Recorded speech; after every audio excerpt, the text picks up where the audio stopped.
Good afternoon, everyone. Welcome. It's day 3 already. How has Next been for you? What did you enjoy the most? The talks? How many for talks? The keynote? Enjoy the keynote? OK. What about the demos? All right. So first of all, thank you so much for making it here on day 3. I know it's the afternoon of the last day of Next. So thank you so much for joining. Hopefully, we have something here that's going to really be engaging for the next 45 minutes or so. In terms of introductions, I'm Ishan Sharma. I'm a product manager in the Google Kubernetes Engine team. I work on leading the games vertical within GKE, and also I lead the AI infrastructure vertical within GKE. So it's just great when we're able to have customers come up and talk about their journey with Google Cloud products, or especially Google Kubernetes Engine. With me, I have Alex Curtin. Alex is, and maybe you can see pictures of us as well, if this moves forward. Oh, maybe this way? Oh, it doesn't work. Uh-oh. Oh, there you go. It works. OK, so Alex Curtin is the Senior Manager of Software Engineering at Unity Technologies. He leads the Cloud Infrastructure and Services team that helps developers build, maintain, and secure their workloads for Unity. And if I understand correctly, Alex, you have been at Unity for over 6 years. Correct. So you have been with Unity pre-IPO, and then where Unity is right now. And incidentally, that sort of lines up with the lifetime of GKE, because this year, if you didn't know, we're celebrating 10 years of Kubernetes. So that's been great. So we've kind of grown together, and I think you will see that reflected throughout the conversation that we have today. So with that, let's get started. Cool. All right. So Alex, there might be people here who have heard of Unity. There might be folks who have not heard of Unity. So if you could share with us a little more about what Unity does. Sure. So Unity is the world's leading platform for creating and operating real-time 3D content. So our platform provides like a bunch of software solutions that enable people to create and operate games, advance your film or 3D project. You can transform your CAD or 3D data into like immersive apps that generate experiences for any device anywhere. So the name Unity specifically is being able to build once and run anywhere. Awesome, and I think we have a little... Yeah, so if it gets real loud in here, it's a little hype game video coming up. What do you call it? The sizzle reel? Sizzle reels, yeah, that's the industry term, yeah. OK, all right, let's play that.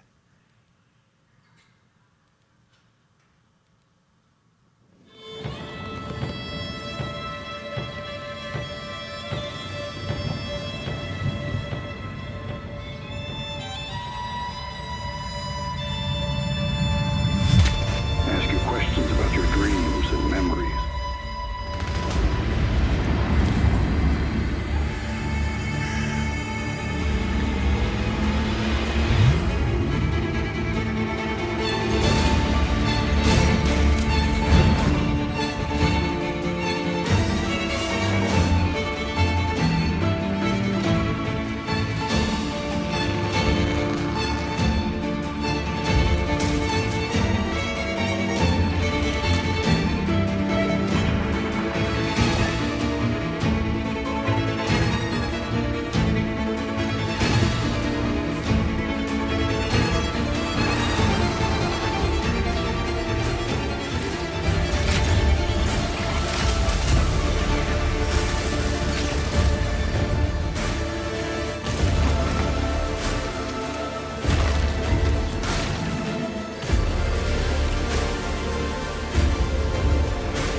Wow, amazing. Yeah, so those are the games that I've made in 2024 with Unity, some of the top ones. Awesome. So I guess you lead quite a dynamic team at Unity. So please share with us what part of Unity's product offering does your team work on? What do you focus on? Just so that we're all familiar as we move forward in this conversation. Sure. Yeah, so I'm helping spearhead a division of Unity called Production Reliability Engineering with a focus on cloud infrastructure and services, which is a lot of words because we cover a large area of Unity's cloud footprint, from helping in-house developer tools get adoption, infrastructure as code automation, as well as we help maintain and run over 350 GKE clusters. Wow, that's a lot. Yeah, it's a lot. So the key focus for my team is to helping the cloud-native developers be able to power Unity ads, gaming services, multiplayer services. So we've tried to build a pretty comprehensive tool suite that helps empower those developers to build, maintain, and secure them running in Google Cloud. It's certainly been a difficult battle, and we're pretty proud of where we are today, but we have a lot to go still. And additionally, as I think with platform engineering, most people wear a lot of hats. We also manage the Google networking configuration. So engineering teams leverage Google's shared VPC through some of this self-service automation that we've built to spin up networking resources for their projects. So that way, developers today can just, for example, simply describe how many requested node, pod, or service IPs they need through our in-house Terraform provider, and our tool Orion does all the rest for GKE subnetting or GCP subnetting. So you try and take that complexity away as well as add governance and guardrails for that stuff. And then the hot topic that I think I saw in the GKE presentation this morning, where everyone raised their hands around cost optimization, that's the big push as well, and we'll talk about that a lot. So we've been leveraging Google's Vertex AI suite, Jupyter Notebooks, and a lot of GKE detailed usage metering to build much better tools that developers can use to exactly see how much resources and how much money they're using in GKE. Yeah, I would definitely want to dig deeper into the cost optimization because it's something that would resonate with a lot of folks in the audience here as well. So you mentioned quite a few different Google Cloud products that you use in your technology stack. Can you elaborate a bit more on these Google Cloud products? What are your favorites, for example? Yeah, sure. So we basically use almost everything that Google Cloud can offer. When we look to build something or buy something, we try to see if the Google Cloud suite of products has something that fits our need first. So far, we've been pretty happy with the coverage. Obviously, sometimes we build internal tools that'll glue this thing together to this thing. And right now, we're really heavily invested in modernizing and optimizing that very large GKE fleet. So we're trying to utilize newer features like GKE image streaming for faster pod startup times, artifact registry and moving stuff from the GCR into the GAR, memory store and the hot button stuff for GPU and TPU support with GKE for machine learning workloads. So that's a big push. Yeah, absolutely. One of the, first of all, thank you for trying out and talking about all of these products. That's fantastic. You mentioned earlier that you manage a fleet of over 350 clusters, GKE clusters. That's a lot. Yes. And I'm sure it comes with challenges.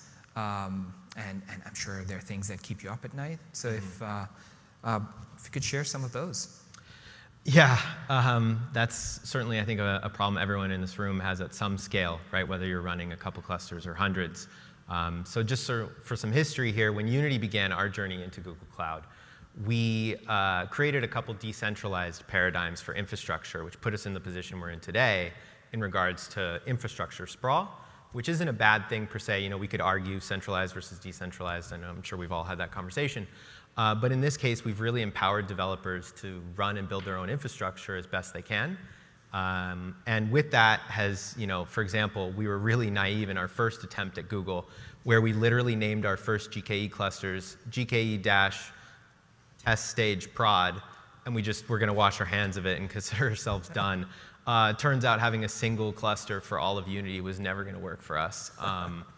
So the things that keep me up at night right now in terms of central infrastructure is, as we mentioned this morning, some of the Kubernetes API deprecations, version upgrades, and most importantly, like how do we make sure that our allocated resources are accurately being used and we aren't just like burning money. So right sizing and capacity planning and stuff like that is really big right now. So with that, we decided to focus on what Unity and Google, as well as it's out there a lot. I recommend people read about it, but the golden signals for GKE optimization, which focus on things like utilization, workload right sizing, demand-based scaling, bin packing, and making sure that your CUDs, if you have them, are at an appropriate coverage amount. Yeah, plus one to that, I think a lot of customers find that very useful, so that's definitely something to check out. By the way, how many in the audience, let's keep this interactive, how many in the audience actually resonate with some of the challenges that Alex spoke about just now? Yeah, that's the majority of you, right? So that's good. You're in the right place. Hopefully we'll be able to learn more. So I think it would be useful for the audience to kind of work through a particular use case. And over the years, we have chatted about the Unity's ads infrastructure that runs on GKE. So if you don't mind telling the audience a little bit about what that is, and then maybe we can dig deeper into that. Sure. Yeah, so kind of as I mentioned earlier, when we first migrated in 2019 to GKE from Amazon, we focused on moving our ads platform first. And so Unity Ads, just to give you a little quick sales pitch, is a platform that people can use to develop Unity, iOS, and Android stuff where they can easily monetize their existing player base. So if you make a game, that's great. I really recommend it. I myself am a gamer. I love playing games, but at some point, you got to pay the bills. You have to make some money. And with Unity Ads, it really helps that. So you can basically try and acquire more players through it, or you can advertise across what is technically the world's largest gaming community. And what I mean by that is that Unity Ads serves more than 23 billion ads per month on over 2.5 billion devices. So you would be astounded at how many games that you play on your phone that have the Unity Ads SDK in it. And so with that, it's super important to us and to the publishers and advertisers for how long it takes for an ad to be served, right? If you're playing a game and a blank white space comes up where an ad should be, you're thinking everything's broken, you're freaking out, and no one gets paid in that whole cycle. So with that, it also has to be sub-millisecond latency, right? So we need to have hundreds of thousands of requests per second, all handled really well, and it's all running on GKE. So when we got started, we went with the shared cluster approach, multi-tenancy, the entire ads division running in 3 different clusters, 1 per environment, which I'm sure people have tried this before. And that was really awesome for a time, right? Developers loved it. We would build shared pipelines with, of course, your favorite tool, Jenkins. And we would have, the ability for a couple lines in a Jenkins file, and it would load the shared library, and developers could get from ideation to production in like a day or 2, right? But what ended up happening back then, as well as, we ran everything in one namespace. This was before, the gateway API, so we had some ingress limitations, so everything was in a namespace aptly named ads. And, it worked for a little bit. And then we started to realize that while we needed to sacrifice some of the developer velocity to make sure that things are stable, resilient, monitored, alerted, and could scale, because we actually started hitting node pool limitations. Since then, Kubernetes has added a lot more support for more nodes. But back then, we were just absolutely crushing the limits of what Kubernetes could do. So that has been some of the technical issues with the ads platform. Yeah, and we're all here talking about Kubernetes. So if you could share with us a little bit about why you chose Kubernetes and eventually managed Kubernetes through GKE. Why was that the right technology platform choice? Yeah, I think one of the things that was very interesting and is kind of some Unity-specific sauce was before we moved to Google, in Amazon, we were actually running our own container orchestration system. So this was named Orbit, and it had its own complexities and nuances and required a whole team. And you have that one key engineer who leaves, who knows everything about that infrastructure, and then your guys are left scrambling. That was kind of the scenario a little bit of what was happening. So we noticed, GKE went GA in, I think it was 2015, and by 2019 we felt really confident that we could move the stack off of our own orchestration system into GKE. So we kind of have been evolving alongside GKE as it grows. So we've literally had feature requests for GKE specifically, certain backend config objects and things like that have actually been listened to because we needed it. And so that's been a really good partnership there. And speaking from within the team, we have received your requests, and we have tried to deliver those. So I think overall, I think we have grown together in a way over the years. Sure. So how did your developers internally interact with the Unity ads infrastructure? Yeah, that's a great question.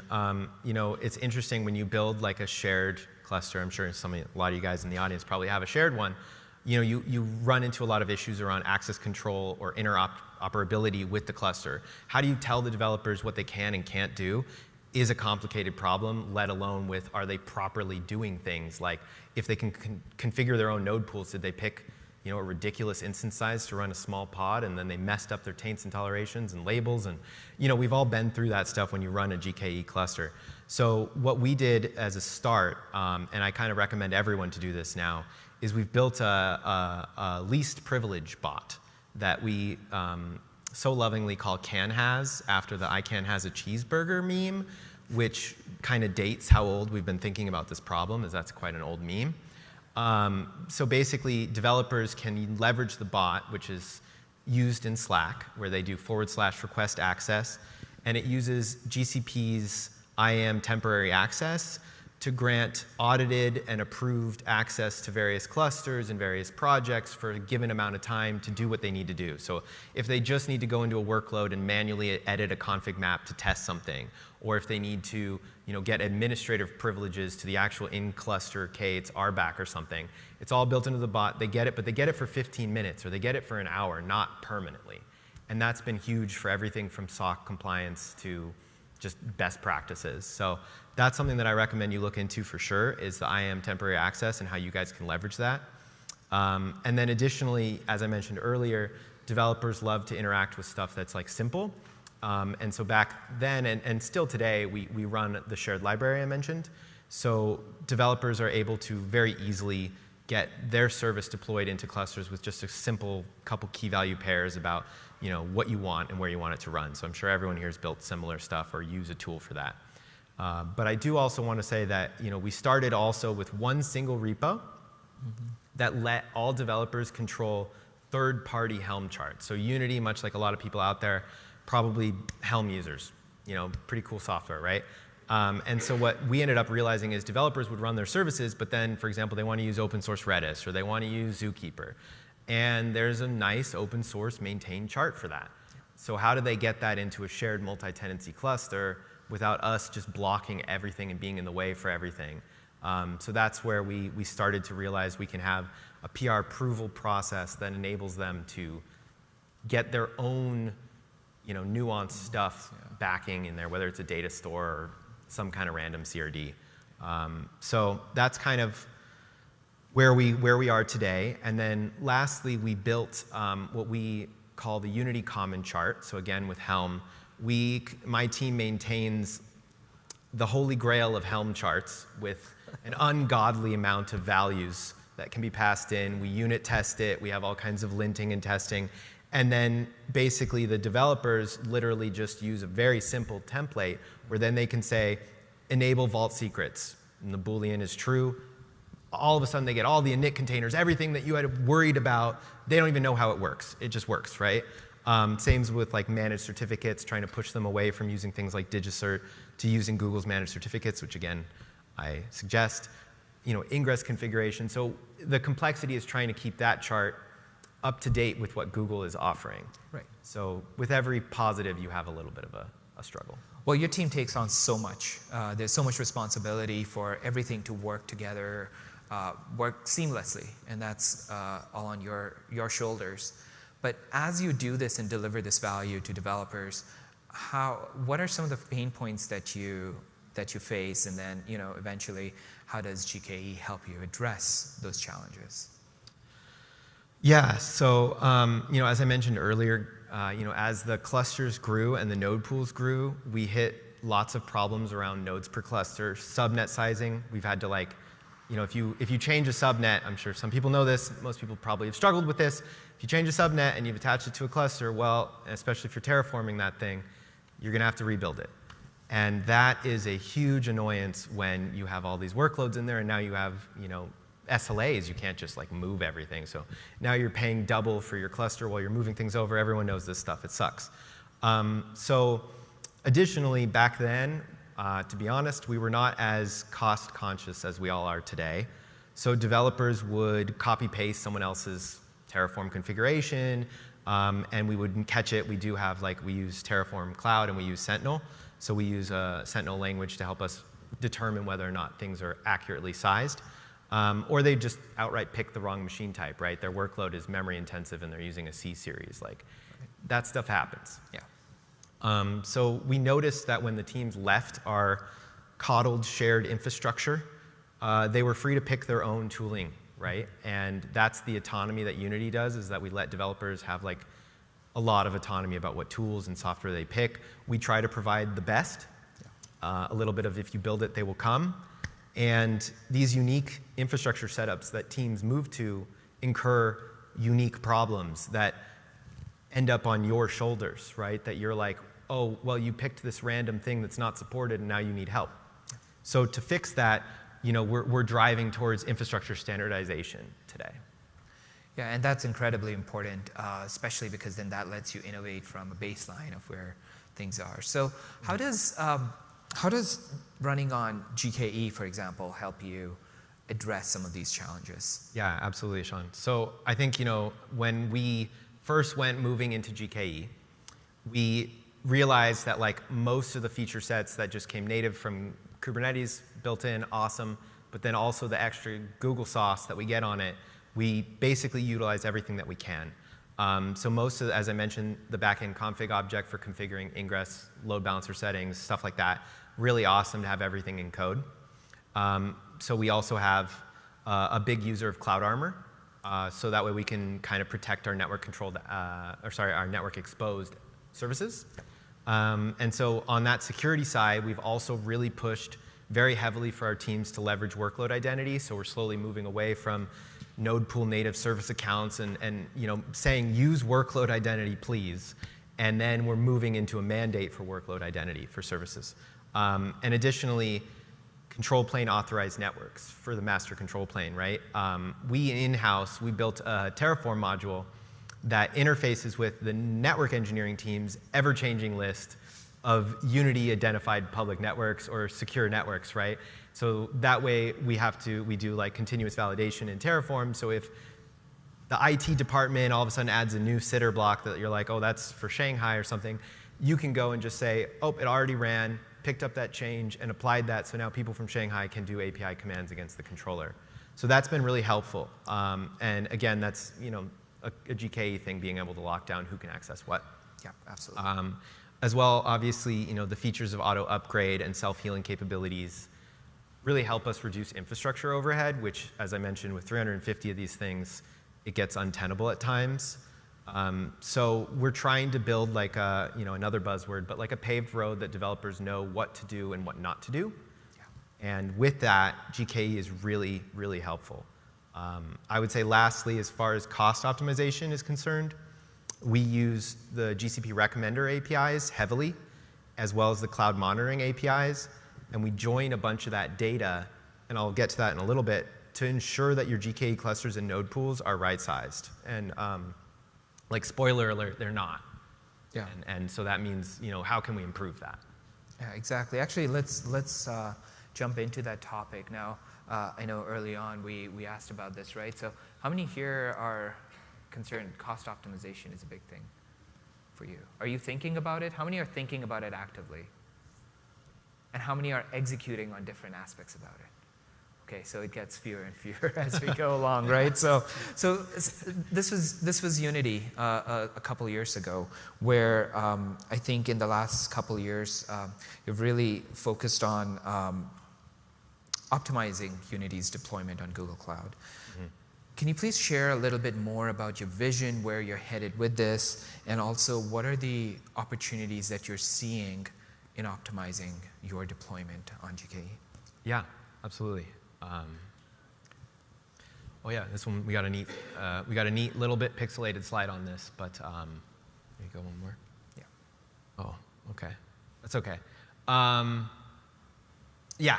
So I guess we can go back to that slide real quick, and then we can talk on this one. But so basically, this is from the official Google Docs, and you can find this in a less pixelated version.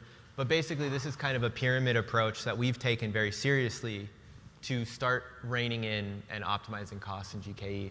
So, obviously the big ones: monitoring your spending, determining if your applications are actually ready to run on a cloud, workload types, pairing those to machines, and making sure that your VM machine shape that you've chosen fits your workload is obvious to ops-minded folk, but not always obvious to developers. And then I think, as you mentioned to your question, Ishan, the hardest part is culture, right? So we have to try to drive a culture of accountability for infrastructure. Yeah. Just like you would for if your service gets paged at 4 in the morning and you want someone on the line for that. Similarly, for your infrastructure, you want to make sure that there's accountability. Yeah, that's fair. So, what we've been doing most recently is we're trying to rein in some of those decentralized paradigms and decisions of the past to lessen infrastructure burden on service teams, right? So the biggest thing that I push for and I advocate for everyone in this audience to use is label coverage. I can't stress this enough. We have started a huge push for label coverage on all GCP projects. We're starting with the projects, which are easier, and then we're focused on actual resource labeling. This helps identify ownership, cost allocation, et cetera. So for us, we most recently hit a nice milestone of 100% of the most expensive business units have been covered on the GCP project level. And then next we're focused on infrastructure. So it's just such a huge, helpful thing to immediately know who owns this, who should be charged for this and stuff. And sometimes that can get lost when you start scaling infrastructure or letting developers have keys, which is the fastest way to getting to production, right? So I would also suggest if anyone is like a Terraform, how many people use Terraform for their infrastructure? That's a lot. A decent amount, for sure. So if maybe you're aware of this, maybe you're not, but as of version 5 of the provider, so if you can get everyone to move to version 5 of the Google Terraform provider, it comes with native support for what's called provider default labels. So you literally can set some provider labels just on the actual provider block, and then those get automatically inherited to any resource you've defined. So if you define a Cloud SQL server, if you define a VM, automatically inherited, you just defined it once, and automatically everyone knows who owns that thing. So that's super valuable. And then as of this meeting, one of the reasons I like coming to Next, rather, is that we're investigating the GKE fleet management stuff really to try to help to see if we can leverage that instead of try and build what I call a control plane for the control plane. Absolutely. So the biggest theme right now is cost optimization for us. Fantastic. And you've implemented certain things. What are the results of that? What have you realized as a result of your investments in this? Yeah, so I think one of the things that we're really looking at getting focused on is having developers be able to self-service cost information. You can sometimes just let people into the billing access, but maybe that's not allowed for some compliance reasons, or maybe that's a difficult thing to manage an IAM group that's allowed to see your GCP bill, or whatever it is, right? If you have linked billing or something like that. So what we've decided to do at Unity specifically is use all the available APIs that Google has for cost analysis, as well as make sure that your GKE clusters have like usage metering and all that stuff that sends to BigQuery on, so detailed billing usage and stuff like that. And then we've decided we're a big Grafana shop. How many people here use Grafana? Okay, a various amount. So basically, we've moved a lot of that cluster utilization stuff into Grafana dashboards that we can very easily expose to developers. So developers can just go and kind of like wall of shame themselves and look at how well they're doing or how great they're doing, right? And I'll show you in the next slide. It's not ready yet, but in the next slide, I'll kind of show you a little bit. I had to obfuscate some things, but how we can get that there, right? What I think people like us are focused on is cluster autoscaling configuration, tuning your pod requests, HPA configuration, and even making sure that you scale down nodes to 0 and staging and test when you're not using them. So those like cultural shifts are what we're pushing for. So if we can show the next screen share. Okay, so I know a lot of this is like hidden and it kind of looks like nonsense, but what it actually is so each— You need a laser. Yeah, no, it's fine. Each row is a GCP project, and if you click on that project, you can find the clusters in the row, in that project, right? And so this is at the project level for what clusters are in there. So some projects might have multiple clusters, and we have drill down, so you can go into that. But what we're really interested in is the tooling that is out there today that I'm sure you guys have seen on cost optimization is great, but it doesn't get all the way there. And so this is kind of what we've built as a stopgap for that. So for example, the top one is one of our biggest spenders at Unity. It's a humongous cluster running thousands and thousands of pods. And its overall cost-weighted CPU utilization is only 38%, on average over a 7-day week. So what we're looking at is obviously workloads spike, right? If it's daily seasonality or something like that, you can't just say, oh, we're at this level, we might spike above and below. So in that case, we track a delta, and we want to see that number increase. We want to see your utilization of your allocatable resources increase. So we do that on memory as well. And what I had to chop off there was spend. So we have actual numbers that use our actual discounted rates with Google, and we showcase in red and green for executive leadership, for engineering leads, this kind of stuff. And alongside each of it, when you click into it, it loads a guide. And the guide tells the developers, here's what you can do. Here's how you can start to investigate problem A, problem B. So you can actually have the accountability culture shifted with the information that they're armed with. Excellent. And so looking at this, this chart up here, first of all, how many of you, there were a handful of you using Grafana, but how many of you monitor a chart like this? A few of you. Good, awesome. And these numbers that are on here, do these seem about where yours are, or above, higher, lower? So the reason I'm saying is there is, as Google Cloud customers, you can ask your account teams about a GKE cost optimization workshop. So that takes your current deployment and works with you to identify some of the opportunities, some of the ones Alex discussed as well, that can help you start on this journey. And our team would work closely with you on that. So yeah, it's incredibly useful. I just also wanted to add, like, we launched this very recently, spread it far and wide within Unity, and like immediately we've had engineering teams come to us and be like, oops, like, thank you, we didn't realize we either left this node pool running that was just spun up for test, some kind of data science process or something, or we just fixed the right sizing in it. And immediately we've seen like 10 to 20,000 a month saved solely because they were now more aware of it. And so then, the board will be released, it's released weekly, they can go look at it, we do reporting on it. So because it's in a time series database, we have the joy of looking at improvement over time, or hopefully not, but going the other way. Yeah, and get to your success metrics and milestones. Yeah.